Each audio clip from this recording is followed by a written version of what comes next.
Hello guys! Magandang araw! Today magluluto tayo ng adobong pata. At syempre, i-blanch muna natin. Kuluan muna natin para tanggal yung mga dumi at saka taba-taba niya na. Nilagyan ko nga pala ito ng paminta, asin, at saka dahon ng laurel para pampatanggal sa kung may amoy man yung karne. Pata, pork pata. Pata ng baboy ito. Yan, this is the first step na gagawin natin. Medyo marami-rami pang step na gagawin.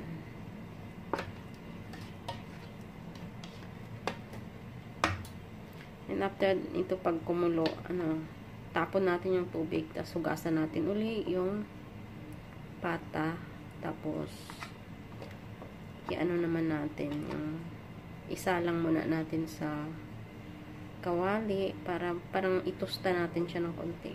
Ganun. Para kung mag-brown na yun, bago na naman natin siya igisa sa sibuyas, bawang, luya. Yan. Okay. So guys, kumulo na siya. Pwede na natin siyang hugasan uli. So, ito na guys na ko siya fry. Pan fry ko na. Kita niya nag-brown. Okay na yan siya. Tapos, linisin natin yung tanggalin natin yung mga balahibo. Mayroong maliliit na balahibo eh. Tanggalin lang natin, tapos pwede na natin siyang igisa. Yan na siya.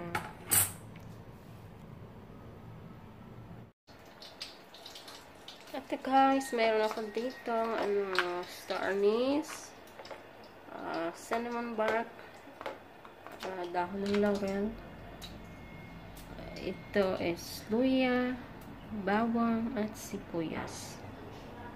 So, magigisa na tayo. Hindi ko na hinugasan yung kawali kasi rin yun eh. Pampalasa pa, diba? Inano ko lang. Tinanggal ko lang yung karne na pan-fry ko kanina. Inisa sa sariling mantika, diba? So, mag-fry na tayo ngayon ng luya. Unahin natin ang luya.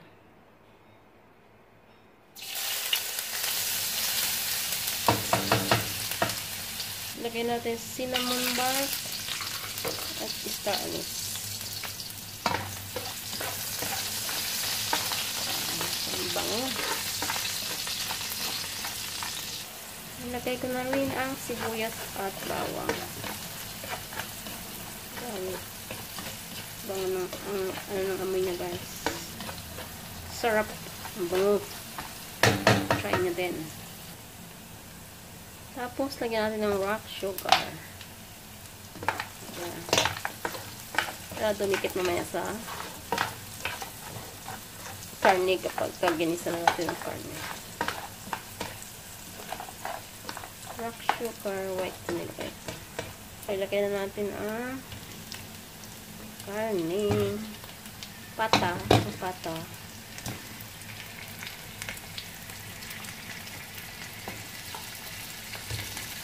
Pata ng baboy.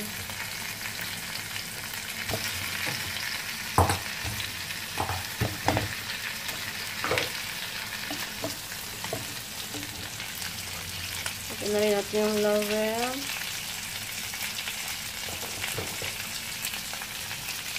Tapos lagyan natin yung paminta.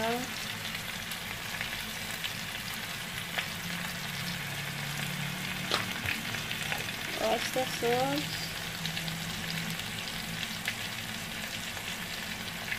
Tansya na lang guys.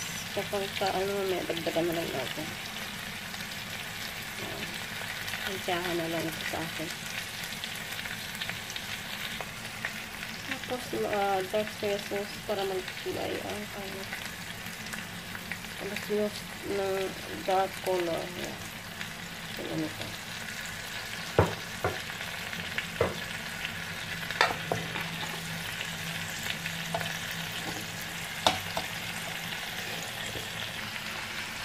Tapos, lagyan ko siya ng rice wine.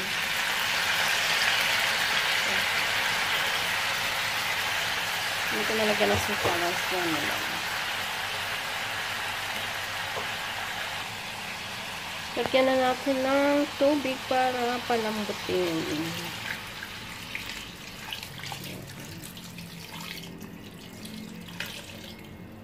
Okay. Then, wait na lang natin. Hanggang sa lumambot dito, tapos timplahan natin ulit mamaya.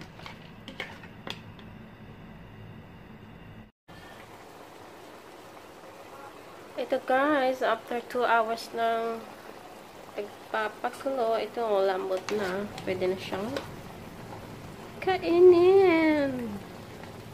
Marami na naman tayong kanin na mauubos nito. Na guys. See? Lagyan ko siya ng cornflour para yung kanyang sauce is medyo malapot. Ayan. Malapot na yun yung kanyang